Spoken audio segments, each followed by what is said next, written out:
This is the story about the town and mine of Skidoo, California. In the late 1890s, prospector Jack Keane discovered the Keane Wonder mine in the mountains of Mojave, bordering California and Nevada. This discovery started a small gold rush during this time, further north in the Panamint Range.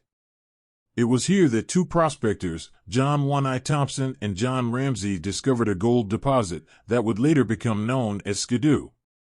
Within a few short months, there were other hopeful prospectors and miners coming into this area.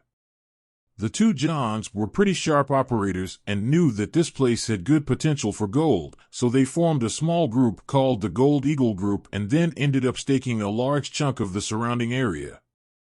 This caught the attention of a very successful businessman named Bob Montgomery, who ended up buying the Gold Eagle Group and then named it the Skidoo Mines Company.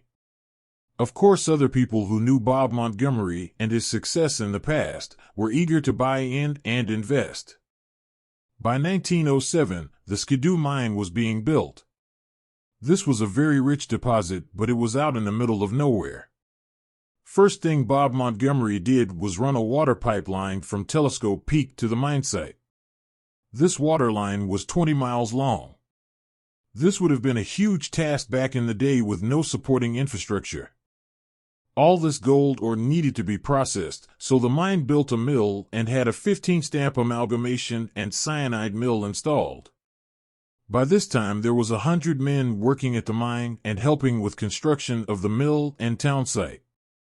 Montgomery had spent over $300,000 by this time. By September the following year, it was reported that gold bricks valued at $10,000 each from the Skidoo mines had arrived in Rhyolite, Nevada, and were on their way to the mint. This gold was only a 2-week run of milling, and the gold grades only seemed to increase after that time. By this time, the town was coming right along as more people moved into the area. Soon there were almost 700 people living in the town of Skidoo.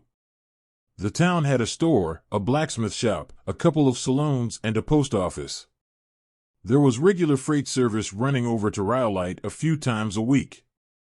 Of course, all these old towns had their share of sketchy people who were up to no good. In April of 1908, saloon owner and gambler Joe Simpson decided to rob the local bank. However, in this town, the bank was located in the store, and when he attempted to rob the cashier, he ended up shooting and killing James Arnold, the local butcher.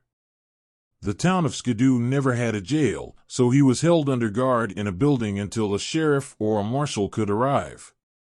However, later that night, a mob came along and demanded he be released, so the person who was on guard let him out. This mob then took him out and hung him from his neck on a nearby pole where he died. By 1912, the deposit at the Skidoo mine started seeing lower grades of ore. This was very concerning because up until that time, this mine was a real moneymaker. The population started to decline, and soon both the school and post office were closed. The mine kept chugging away for a few more years, and there were still a small number of stubborn residents that refused to leave town. However, by 1917, the mine closed for good and there was no one left in town. Over the 10-odd years this mine ran, it produced over 75,000 ounces of gold, which was worth more than $1.5 million at that time. Today, you can still drive up to the old mine site of Skidoo and have a look around. The old wooden ore bins and mill frame are still there, along with the old stamp mill. It is said that you can still see where the old water line once ran. There is very little of the old town site though.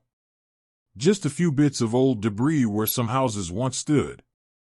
I hope you enjoyed this short story about the old mine and town of Skidoo.